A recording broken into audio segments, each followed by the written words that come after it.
TP link outdoor CP जिसका model number है CP510।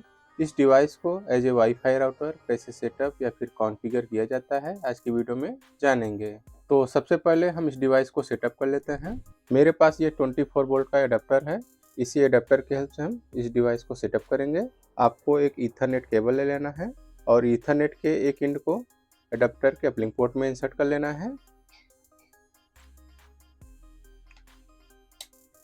और ईथरनेट के दूसरे एंड को डिवाइस के पोर्ट में इंसर्ट कर लेना है।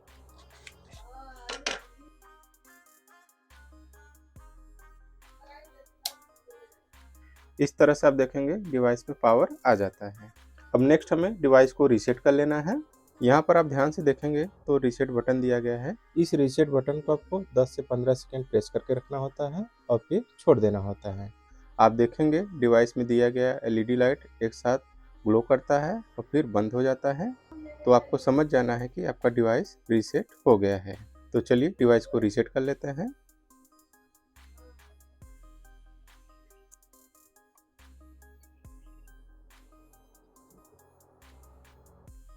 अभी आप देख सकते हैं डिवाइस में लाइट एक साथ ग्लो हुआ और उसके बाद फिर बंद हो गया।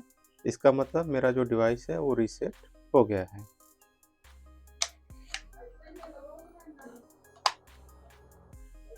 डिवाइस रीसेट हो जाने के बाद डिवाइस का डिफ़ॉल्ट डिटेल्स यहाँ पर दिया गया है। जिसे यहाँ पर आप देखेंगे इस डिवाइस का डिफ़ॉल्ट गेटवे दिया गया है और उसके सामने आप देखेंगे यूजर नेम और पासवर्ड दिया गया है। तो डिवाइस का जो डिफ़ॉल्ट डिटेल्स है आपको ये सब देख लेना है। अब नेक्स्ट हमें एक दूसरा केबल ले लेना है। इस केबल की हेल्प से हम इस डिवाइस को सिस्टम में कनेक्ट करेंगे। केबल के इस एंड को एडाप्टर के पोर्ट में इंसर्ट कर लेना है और दूसरे एंड को सिस्टम के पोर्ट में इंसर्ट कर लेना है। तो इस तरह से आपका डिवाइस सिस्टम से कनेक्ट हो जाता है। इतना सेटअप कर लेने के बाद अब चलिए चलते हैं अपने कंप्यूटर स्क्रीन पर और देख लेते हैं कि इस डिवाइस को एज ए वाईफाई राउटर कैसे कॉन्फ़िगर किया जाता है। तो अभी हम आ गए हैं अपने कंप्यूटर स्क्रीन पर और यहाँ सबसे पहले आपको विंडोज़ की के साथ आप प्रेस करना है और यहाँ पे टाइप करना है ncpa.cpl और फिर इंटर। नेटवर्क कनेक्शन का विंडो ओपन होगा। यहाँ पर आप देखेंगे ईथरनेट अडेप्टर दिया गया है। इस पर आपको राइट क्लिक कर लेना है। फिर प्रॉपर्टीज़, ईथरनेट टू प्रॉपर्टीज़ का विंडो ओपन होगा। यहाँ पर आपको इंटरनेट प्रोटोकॉल वर्जन 4 पर डबल क्लिक कर लेना है। इंटरनेट प्रोटोकॉल वर्जन 4 का विंडो ओपन होगा। इस इंटरफेस में आपको use the following IP address वाला जो ऑप्शन दिया गया है वो सेलेक्ट कर लेना है और उसके बाद यहाँ पर आप देखेंगे IP एड्रेस, सबनेट मास्क और डिफ़ॉल्ट गेटवे पूछा जा रहा है। तो ये सब डिटेल्स यहाँ पर आपको इंटर कर लेना है। स्क्रीन पर आप देखेंगे तो ये सब डिटेल्स दिया गया है, वही सब डिटेल्स यहाँ पर आपको इंटर कर देना है।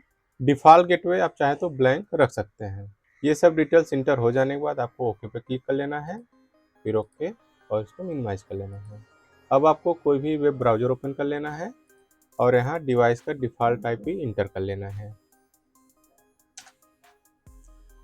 आप देखेंगे कुछ इस तरह का इंटरफेस आ जाएगा। यहाँ पर एडवांस पर क्लिक कर लेना है, फिर प्रोसीड टू दिस IP।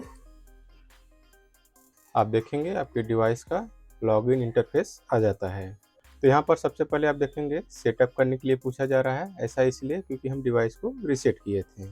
तो सबसे पहले हम यूजर नेम इंटर कर लेते हैं। इस डिवाइस का यूजर नेम डिफ़ॉल्ट में एडमिन है। नेक्स्ट हमें पासवर्ड इंटर कर लेना है, एडमिन, यानी इस डिवाइस का यूजर नेम और पासवर्ड डिफ़ॉल्ट में एडमिन है, जो कि स्मॉल लेटर में लिखा जाता है। यूजर नेम पासवर्ड इंटर हो जाने के बाद नेक्स्ट रीजन पूछा जा रहा है। तो इस पर क्लिक करके आपको रीजन सेलेक्ट कर लेना है। फिर लैंग्वेज इंग्लिश, इसको डिफ़ॉल्ट ही रखना है। फिर नीचे आप देखेंगे चेकबॉक्स दिया गया है, इसको आपको टिक कर देना है। फिर लॉगिन।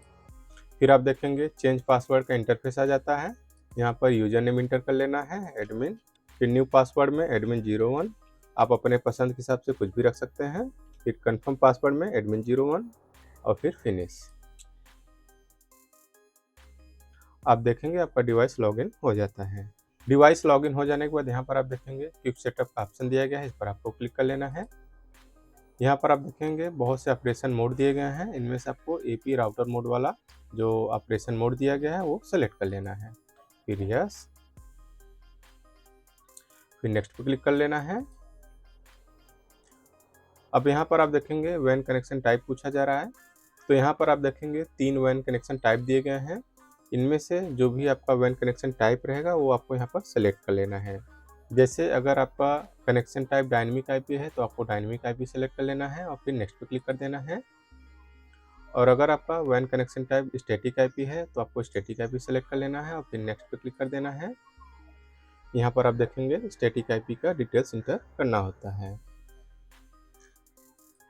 और अगर आपका कनेक्शन टाइप ट्रिपल पीओई है तो आपको ट्रिपल पीओई वाला कनेक्शन टाइप सेलेक्ट कर लेना है। तो मेरे सिनेरियो में जो मेरा वैन कनेक्शन टाइप है वो ट्रिपल पीओई है, इसलिए हम यहाँ पर ट्रिपल पीओई वाला वैन कनेक्शन टाइप सेलेक्ट कर रहे हैं। वैन connection type triple POE select हो जाने के बाद नीचे आप देखेंगे नेक्स्ट का ऑप्शन दिया गया है, इस पर आपको क्लिक कर लेना है। आप वैन सेटिंग के इंटरफेस में आ जाते हैं। यहाँ पर आप देखेंगे यूजर नेम और पासवर्ड पूछा जा रहा है और फिर कंफर्म पासवर्ड पूछा जा रहा है।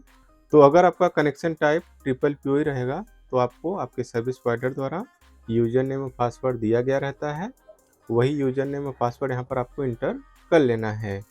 तो चलिए हम अपना यूजर नेम और पासवर्ड इंटर कर लेते हैं। यूजर नेम और पासवर्ड इंटर हो जाने पर नीचे आप देखेंगे नेक्स्ट का ऑप्शन दिया गया है, इस पर आपको क्लिक कर लेना है। आप वायरलेस एपी सेटिंग के इंटरफेस में जाते हैं। यहाँ पर आप देखेंगे सबसे पहले SSID रखने के लिए पूछा जा रहा है, तो आप अपने पसंद के हिसाब से कुछ भी SSID यहाँ पर रख सकते हैं। जो भी SSID यहाँ पर आप रखेंगे यही नाम आपका डिवाइस शो करेगा। एग्जाम्पल के लिए हम ये SSID रख लिए हैं। बाकी के जो ऑप्शन है आपको डिफ़ॉल्ट ही रखना है। नीचे आप देखेंगे सिक्योरिटी दिया गया है, इस पर क्लिक करके आपको सिक्योरिटी टाइप सेलेक्ट कर लेना है।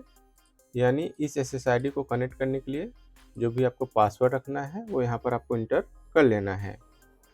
शो वाले चेकबॉक्स पर क्लिक करके आप ये देख सकते हैं कि आप पासवर्ड क्या रखे हैं। यानी इस इंटरफेस में आपको SSID और पासवर्ड रख लेना है और बाकी ऑप्शन आपको डिफ़ॉल्ट ही रखना है। और नीचे आप देखेंगे नेक्स्ट का ऑप्शन दिया गया है, इस पर आपको क्लिक कर लेना है। फिर नेक्स्ट आप देखेंगे फिनिश का इंटरफेस आ जाता है। इस इंटरफेस में आप देखेंगे एक समरी दिया गया रहेगा, यानी जो भी सिलेक्शन और डिटेल्स आप इंटर किए हैं यहाँ पर आप वो देख सकते हैं। अगर आपको कुछ भी मॉडिफाई करना रहेगा तो बैक ऑप्शन पर क्लिक करके उसको आप मॉडिफाई कर सकते हैं। अगर आपको कुछ भी मॉडिफाई नहीं करना है तो आपको फिनिश वाले ऑप्शन पर क्लिक कर लेना है। तो डिवाइस कॉन्फ़िगरेशन के सेटअप में आपको इतना ही करना होता है। अब चलिए चलते हैं अपने डिवाइस के पास।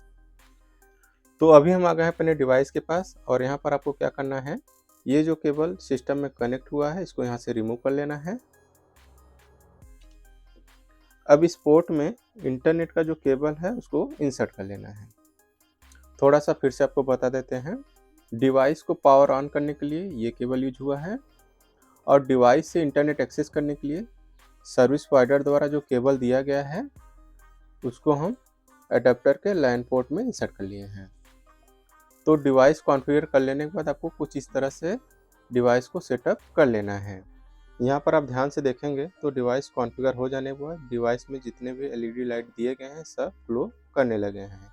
अब चलिए वेरीफाई कर लेते हैं कि हम इस डिवाइस से इंटरनेट एक्सेस कर पा रहे हैं या नहीं।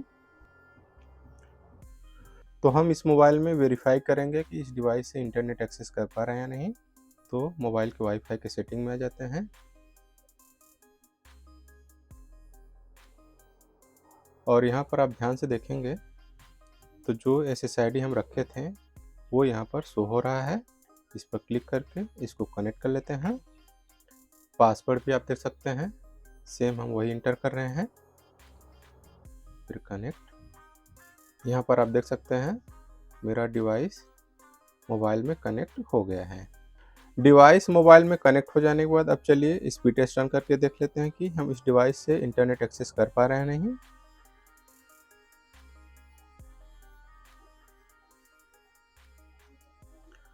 अभी आप देख सकते हैं स्पीड टेस्ट रन हो रहा है, इसका मतलब हम इस डिवाइस से इंटरनेट एक्सेस कर पा रहे हैं। यहाँ पर आप देख सकते हैं हम किस SSID से कनेक्ट हुए हैं। तो इसका मतलब यह हुआ कि आपका जो डिवाइस है as a wifi router successfully configure हो गया है। और यहाँ पर हम आपको बताते चलें कि अगर आपका डिवाइस एक बार as a wifi router setup हो जाता है या फिर कॉन्फ़िगर हो जाता है तो आप इस डिवाइस के वेब इंटरफेस को आप अपने मोबाइल से भी एक्सेस कर सकते हैं। कैसे करना है आइए देख लेते हैं। इस डिवाइस का जो डिफ़ॉल्ट गेटवे है आपको यहाँ पर इंटर कर लेना है।